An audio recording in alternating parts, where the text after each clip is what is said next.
Some people rent Airbnbs for the comfort, others for the charm. But for David and Lily, that weekend escape to the woods was the beginning of a nightmare they couldn't explain and would never forget. David and Lily had been dating for 2 years when they decided to take a weekend off. No cities, no screens, just nature. They found a cozy little cabin on Airbnb, 5 stars, nestled deep in the Catskill Mountains. The pictures showed a warm, rustic interior, a fireplace, an antique rug, and a peculiar detail, a bright red door at the end of the hallway. Lily had even joked, "Looks like the door to another world." They laughed. They booked it. The host, a soft-spoken old man named Jerome, met them with a smile too wide for comfort. "Just the 2 of you?" he asked. "Yup," David said. Jerome handed over a single key. "Don't go into room 3, he said flatly, nodding toward the red door. "Why?" Lily asked, half laughing. "Doesn't open," he replied without blinking. "Old foundation, dangerous floor." That night they drank wine by the fireplace. Outside the wind howled, but inside everything was still.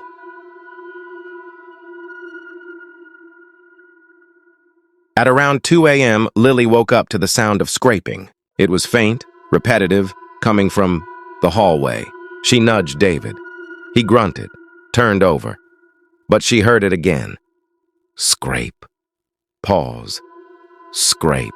It was coming from behind the red door. The next morning, David dismissed it. "Probably a raccoon under the floorboards," he said. But that afternoon, Lily noticed something strange. The door was open, just an inch. She was sure it had been closed. She looked inside. Just darkness, deeper than it should have been.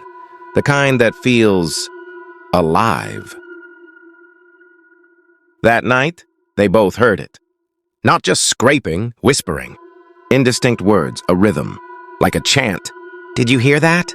Lily whispered. David nodded, frozen. David, determined to prove it was nothing, grabbed a flashlight and walked down the hall. The door was open wider now. He stepped in. Lily waited. 5 minutes passed. 10. "David?" she called. Nothing. She followed. Inside, the air was cold, unnaturally so. The room was larger than it should have been. The wooden floor had rotted into a spiral pattern, like something had been carved beneath it. David stood in the center, unmoving. "Lily," he said slowly without turning, "something's here." She reached out to him, but then he turned. His eyes were black, completely. His mouth stretched in a way no human mouth should. Whispers filled the room again, louder now. And behind him, a figure began to rise from the floor. Lily screamed. She ran without looking back. She didn't stop until she reached Jerome's house half a mile down the road. He wasn't surprised. "Room 3 always takes one," he said, lighting a cigarette. The police came. They found no signs of a red door, no spiral room, no David. The cabin had 1 bedroom and an empty hallway that ended with a blank wall.